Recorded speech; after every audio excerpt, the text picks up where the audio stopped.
রাসূলুল্লাহ সাল্লাল্লাহু আলাইহি ওয়াসাল্লাম ঈদ উদযাপন করেছেন দুইটা, একটার নাম ঈদুল আযহা আর একটার নাম ঈদুল ফিতর।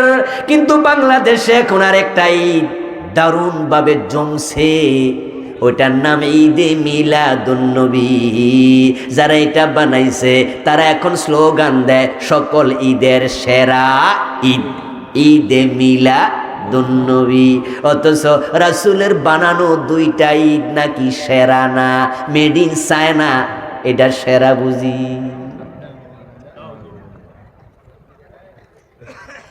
রাসূলুল্লাহ সাল্লাল্লাহু আলাইহি ওয়াসাল্লাম ইন্তেকাল করলেন 11 হিজরিতে। রাসূলের শেষ সাহাবী ইন্তেকাল করলেন 101 হিজরিতে, নাম ছিল আবু তুফাইল রাদিয়াল্লাহু তাআলা আনহু। উনি রাসূলের ইন্তেকালের পরে 90 বছর জীবিত ছিলেন। এই 90 বছরে কোন সাহাবী ঈদে মিলাদুন নবী বানাইল না। তোমার রাসূলের প্রতি প্রেম বুঝি বাইরে গেছে। ঈদে মিলাদুন নবী পালন দূরের কথা, ঈদে মিলাদুন নবী এই বাক্যটাই কোরআন হাদিসের কোথাও নাই। পালন তো দূরের কথা। আমি আপনাদের সকলকে বলছি, এই কাজ আপনারা করতেছেন, 2-4 জন আজকে এখানে আছেন। বেদাত খারাপ জিনিস, এ নিয়ে আপনি আমার সাথে একমত হবেন, যেহেতু আমি অনেকগুলো হাদিস শুনাইছি। কিন্তু আপনার কাছে ঈদে মিলাদুন নবী বেদাত না, এটা কি? এটা হলো মুস্তাহাব, এটা হলো হাসানা, বেদাতে হাসানা। আচ্ছা, অসুবিধা কি? রাসূলের জন্মে একটু খুশি হয়েছি। ও প্রিয় ভাই, বেদাত যদি হয় তাহলে আপনি এটাকে কোনোভাবে পালন করতে পারবেন না। মুহররমের 10 তারিখে হাই হোসেন হাই হোসেন বলে একটা গ্রুপ আছে না নাই? এটাকে আমরা সাপোর্ট করি? কথা বলতে আমরা সাপোর্ট করি। তো ওরা কি ইমাম হুসাইনের পক্ষে কাম করে নাই? অসম্মান করছে, বরং উনার দুঃখে দুঃখিত হয়েছে। হায় রে হোসেন, হায় হোসেন, হায় হোসেন। এটাকে সাপোর্ট করেন না কেন? কারণ এটা রাসূল এবং সাহাবীদের জীবনে পাওয়া যায় না।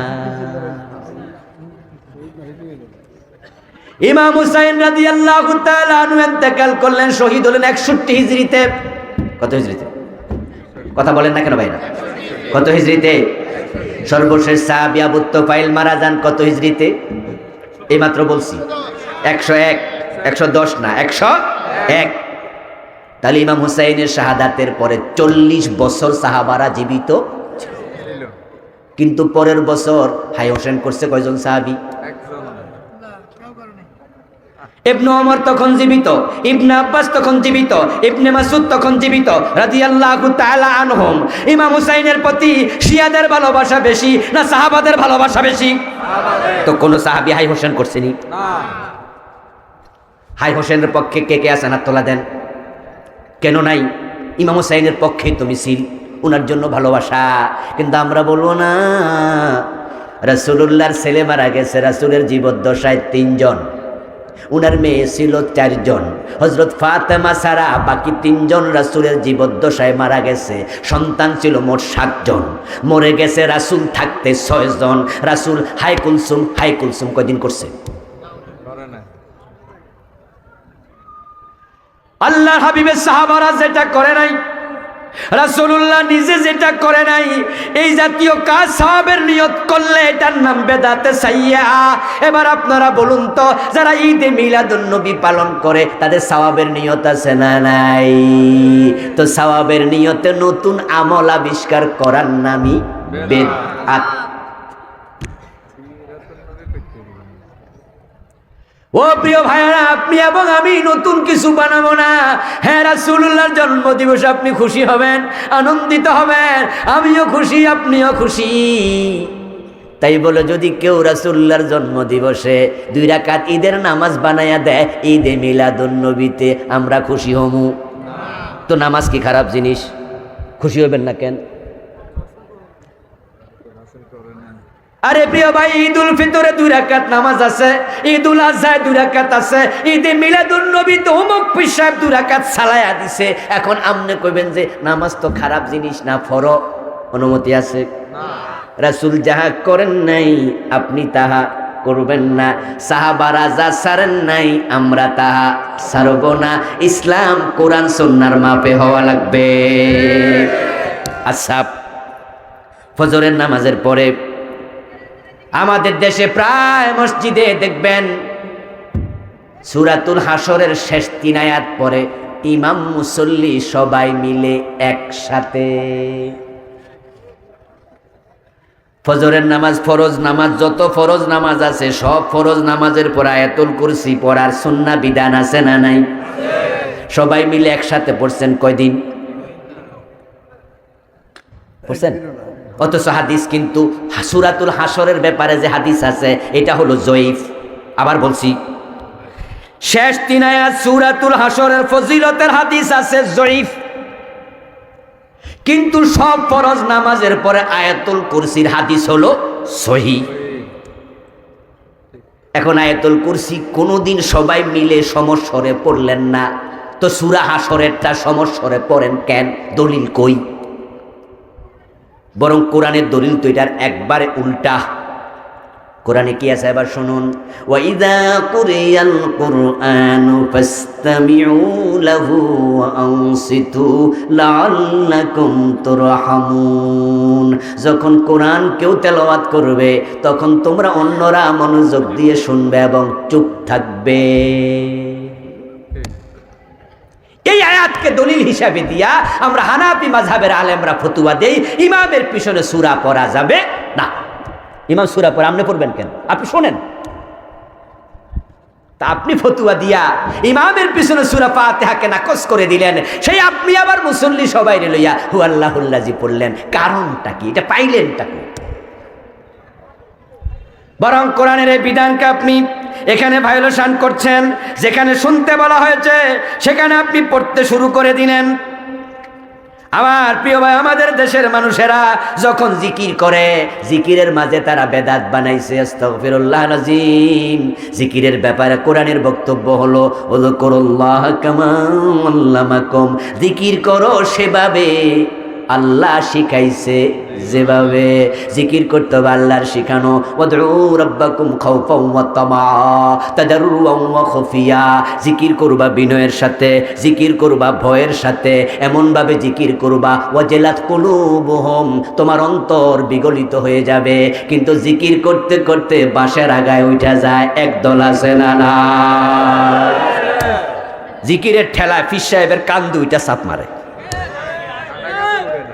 আছে কিনা? আছে কিনা? আপনার এশকো বাইরে গেছে। এত এশকো আসলো কোথায়?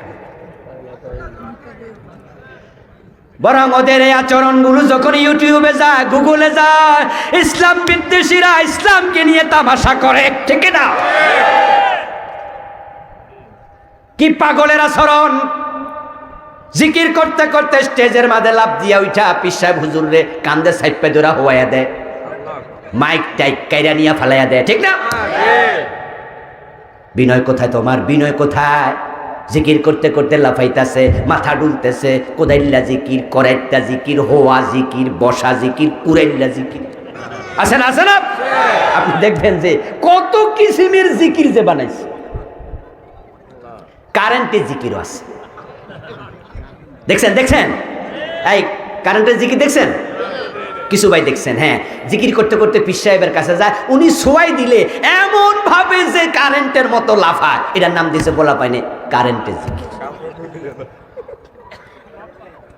ও প্রিয় ভাইয়েরা শোনো, তোমার এশক আসলো।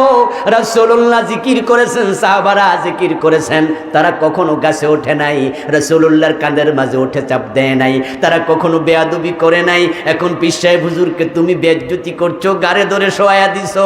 আদব কোথায়? আদব কোথায়? জিকির করবা, তোমার দেহ তো কাঁপার কথা না। ইন্নামাল মুমিনুনা ইযা যুকিরাল্লাহু ওয়াজিলাত কুলুবুহুম, মুমিন তো তারা যখন আল্লাহর স্মরণ হবে তাদের অন্তর কাঁপবে। তোমার দেহ কাঁপে কেন? আল্লাহকে অন্তর কাঁপবে, তুমি তো দেহ কাঁপাইলা, এটা তুমি পাইলা কই?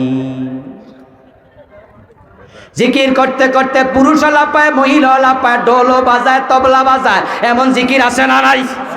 জিকির করতেছেন, সিস্টেমের মাঝে আপনি বেদাত ঢুকাইছেন, পেছ লাগাইয়া দিছেন।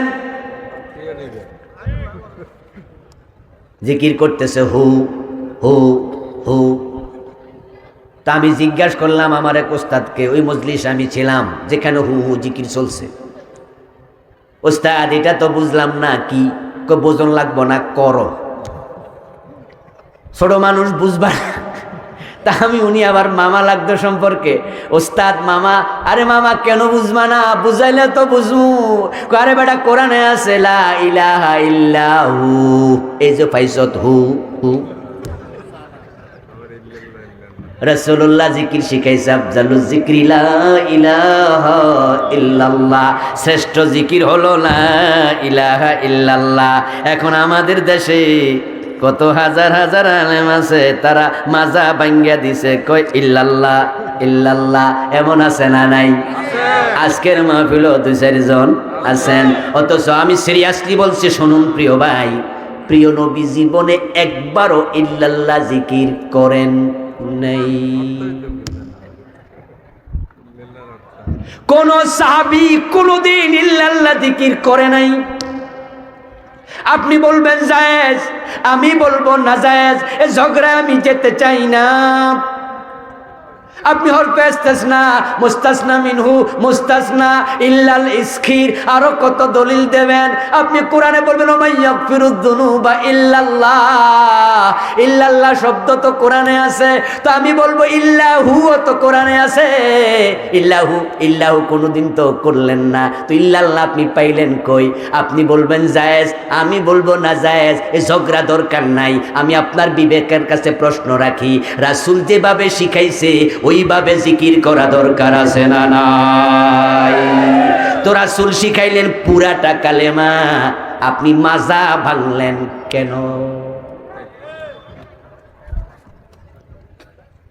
নামাজে দাঁড়াইছেন, নামাজে দাঁড়ায়া বাংলাদেশের লোকেরা নামাজ শুরু করে বেদাতি সিস্টেমে, রাসূলের সুন্নাহর বাহিরে যায়া। قال النبي صلى الله عليه وسلم ابتداؤه التكبير واختتامها التسليم। নামাজ শুরু হবে আল্লাহু আকবার বলে, নামাজ শেষ হবে সালাম ফিরিয়ে। কিন্তু আমাদের দেশে অধিকাংশ মানুষের নামাজ শুরু হয় মুসল্লার দোয়া দিয়ে। ছোটকালে মুক্তবে আমরাও পড়ছি ইন্নী ওয়াজহাতু ওয়াজহিয়া লিল্লাযী ফাতারাস সামাওয়াতি ওয়াল আরদা হানিফান ওয়া মা আনা মিনাল মুশরিকিন। এটাই শেষ না, এরপরে আছে নাওয়াইতু আন উসাল্লি লিল্লাহি তাআলা। আমি এই কামে ব্যস্ত। ইমাম সাহেব মোটামুটি 4-5 আয়াত সূরা ফাতিহার শেষ, এরপরে আল্লাহু আকবার, তাকবীরে উলা, কতল। রাসূলুল্লাহ সাল্লাল্লাহু আলাইহি ওয়াসাল্লাম ইন্নী ওয়াজ্জাহতু নামাজের মাঝে পড়েছেন, হাদিস আছে। সালাতের উপরে লেখা আমার ভিন্ন বই আছে, সব আমি লিখেছি আলহামদুলিল্লাহ। 95% সমাধান হাদিস থেকে ডিরেক্টলি আমি এনে দিয়েছি। নাম দিয়েছি হাদিসের বৈচিত্র্য পূর্ণাঙ্গ নামাজ। নামাজ নিয়ে হানাফি আহলে হাদিস যত ঝগড়া আমি সবগুলো একসাথ করে দিয়েছি। ইখতিলাফ আছে, ভিন্ন ভিন্ন হাদিস আছে, কিন্তু ঝগড়ার কোনো হাদিস নাই। এই তো আসতেছে রমজান মাস, 8 রাকাত তারাবি আর 20 রাকাত তারাবি, এটা নিয়ে দেখবেন একদল আলেম ফেসবুক গরম করে ফেলবে। কেউ লিখবে 8 রাকাত, বাবারে বাবা 8 রাকাত, এর বেশি না, আজীব আজীব। আরেক দল লিখবে 20 রাকাত, এর কম না, আজীব। অথচ প্রিয় দোস্ত শোনো, তারাবির নামাজ ফরজ না, ওয়াজিব না, এটা সুন্নাত, এটা সুন্নাহ নামাজ। তুমি সুন্নাহ নিয়া কিভাবে এত কঠোর হয়ে গেলা? অথচ তুমি 8-এ থাকো না, উনিও 20-এ থাকে না। দুইজনই শক্ত কথা বললা, কিন্তু তোমাদের কথায় কাজে মিল নাই। কারণ যারা 8 রাকাত প্রথম রাতে তারাবি পড়ে, ভোর রাতে তারা আবার তাহাজ্জুদ পড়ে। যদি তাহাজ্জুদ 4 রাকাত পরে হয়ে যায় 12 রাকাত, তাহাজ্জুদ পরে যদি 8 রাকাত হয়ে যায় 16 রাকাত। আমরা যারা প্রথম রাতে নামাজ পড়লাম তারাবি 20 রাকাত, ভোর রাতে আবার পড়ি 8 রাকাত 4 রাকাত, তাহলে আমাদের তো 24-28 রাকাত হয়ে যায়। অথচ রাসূলুল্লাহ পড়েছেন 20 রাকাত অথবা 8 রাকাত। এখন তুমি 24-এ গেলা কেমনে?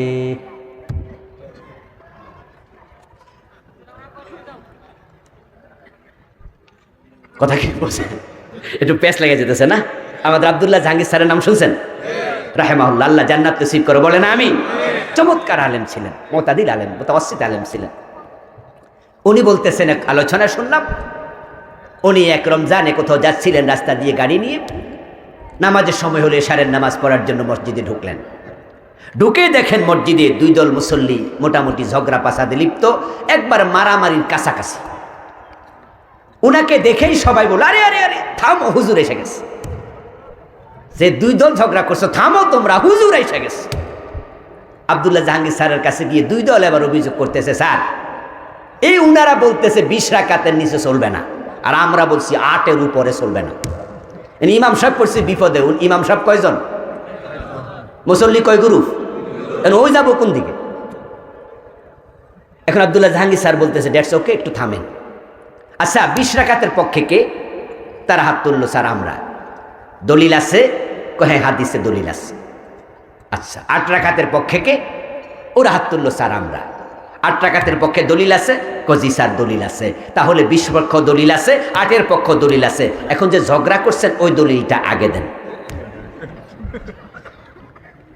তারাবির নামাজ পড়া হলো সুন্নাহ নফল, আর মোমেন ঝগড়া করা হলো কবিরা গুনাহ হারাম। এখন নফল যদি সুন্নাহ যদি না পড়তেন, মিস হয়ে যেত, তাহলে কোনো আলেম এটাকে কবিরা গুনাহ বলতো না। আপনি তারাবির নামাজ একদিন যাইতে পারেন নাই, পড়েনি নাই, তাই বলে কোনো আলেম বলবে না কবিরা গুনাহ হয়েছে, বরং বলবে সওয়াব থেকে বঞ্চিত হয়েছেন। কিন্তু ঝগড়া করলে তো কবিরা গুনাহ। এই ঝগড়ার দলিল আগে দুই গ্রুপে দেন।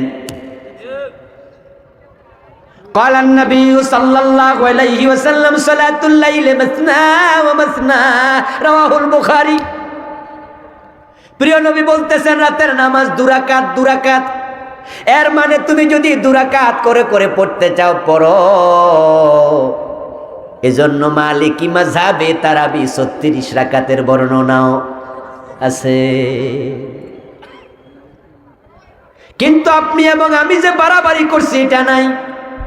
এখন নাওয়াইতুয়ান উসাল্লি লিল্লাহি তাআলা, এটা করতে করতে ইমাম সাহেব চলে গেল 3-4 আয়াত ফাঁক দিয়া, আপনি তাকবীর উলা পাইলেন না। অথচ রাসূলুল্লাহ নামাজে তিনি পড়েছেন ইন্নী ওয়াজ্জাহাতু, তাকবীর দেওয়ার পরে, আগে নয়। তাকবীর দেওয়ার পরে পড়তেন সুবহানাকাল্লাহুম্মা বিহামদিক। তাকবীর দেওয়ার পরে তিনি পড়তেন আল্লাহুম্মা বাঈদ বাইনি ওয়া বাইনা খাতায়ায়া কামা বা'আদতা বাইনাল মাশরিকি ওয়াল মাগরিব। তাকবীর দেওয়ার পরে মাঝে মাঝে পড়তেন ইন্নী ওয়াজ্জাহাতু ওয়াজহিয়া লিল্লাযী। এক এক সময় এক একটা, কিন্তু বাঙালির এটা ধাক্কায়া সামনে নিয়ে গেছে। অথচ তাকবীর দিয়ে নামাজ শুরু হবে, ইন্নী ওয়াজ্জাহাতুর কোনো হাদিস নেই। আমার ভাইয়েরা, আমরা রাসূলের দুরূদ পড়ি, আলহামদুলিল্লাহ। দুরূদ যে যত বেশি পড়বে রাসূলের কাছে সে তত নৈকট্য পাবে। কি বিছনা বন্ধ? এই এলাকায় বলে বিছনা বন্ধ, আমাদের কুমিল্লায় বলে মুসল্লার দোয়া। এই এলাকায় কি কয়? বিছনা মানে বিছনাটা বন্ধ করে নিছে নাকি? আমাদের এলাকায় মুসল্লা খারায় বলে, তো এই জন্য এটা মুসল্লার দোয়া। আমার প্রিয় ভাই, এটা আছে হাদিসে, তাকবীর দেয়ার আমরা নিলাম। আসলে আমাদের মাঝে ঝামেলা ঢুকেছে অনেক। আপনাদের এলাকায় ইমাম যদি কোনো ভুল করে নামাজ চলাকালে, আপনারা কি লোকমা দেন না? কথা বলুন না, বলুন না, লোকমা দেন? হাদিসে আছে লোকমা দেবেন কি বলে? সুবহানাল্লাহ বলে। লিররিজালি তাসবিহু ওয়ালিন নিসাই তাসবিহু। পুরুষরা বলবে সুবহানাল্লাহ, নারীরা বলবে হাতে হাত এভাবে বাড়ি দেবে, মুখে কথা বলবে না, যদি নারী মুসল্লি উপস্থিত থাকে। কিন্তু কে বা কারা সুবহানাল্লাহ সরাইয়া আল্লাহু আকবার ঢুকাইছে আজ পর্যন্ত খুঁজে পাইলাম না। দুরূদ শরীফ আমরা পড়ি, আলহামদুলিল্লাহ পড়তে হবে। হাদিস আউলান নাস বি ইয়াউমাল কিয়ামা আকসারুহুম আলাইয়া সালাহ। প্রিয় নবী বলছে কিয়ামতের দিন যে যত বেশি দুরূদ পড়বে সে লোক আমার তত নিকটে থাকবে। সুবহানাল্লাহ। শাফাত পাওয়ার সম্ভাবনা তত বেড়ে যাবে। কিন্তু দুরূদ পড়তে গিয়া কিছুক্ষণ বসে তারপর হঠাৎ করে খাড়ায় গেছে, তারপরে আবার কিছুক্ষণ পরে বসে গেছে। আচ্ছা, এই যে সিস্টেমটা আপনি চালু করলেন দুরূদ পড়ার, সালাম দেয়ার, এই সিস্টেম আপনি পেলেন কোথায়? বরং এই কাজ যারা করে আওয়াজ করে বলবেন তো সবাই একটু বলুন, যারা এই সিস্টেম চালু করছে এই কাজের মাঝে সওয়াবের নিয়ত আছে না নাই? অথচ এই সিস্টেমে দুরূদ পড়ার কোনো হাদিস নাই, নতুন করে বানাইলে এটার নামই তো বেদাত হয়ে যায়। হ্যাঁ, আমরা দাঁড়িয়ে দুরূদ পড়া জায়েজ বলি, ভালো করে শুনুন, এটা আমরা না জায়েজ বলি না। আচ্ছা, জানাজার নামাজ যখন আমরা পড়ি দ্বিতীয় তাকবীর দেওয়ার পরে দুরূদ আছে না নাই? তখন কি বৈশা পড়ি? তাহলে দাঁড়ায়া দুরূদ পড়া না জায়েজ হলে জানাজার নামাজে দাঁড়াইলেন কেমন? জায়েজ। আপনি গাড়ির জন্য দাঁড়ায় আছেন, রেল স্টেশনে, ট্রেন স্টেশনে, রাস্তায় দাঁড়ায় আছেন, গাড়ি আসে না, যে দাঁড়ায় দাঁড়ায় দুরূদ পড়া যাবে না? শুয়ে আছেন, ঘুমে ধরে না, শুয়ে শুয়ে দুরূদ পড়া যাবে না? আপনি বসে আছেন, দোকানে কোনো কাস্টমার নাই, বসে বসে দুরূদ পড়া যাবে না? যাবে তো, জায়েজ তো, জায়েজ।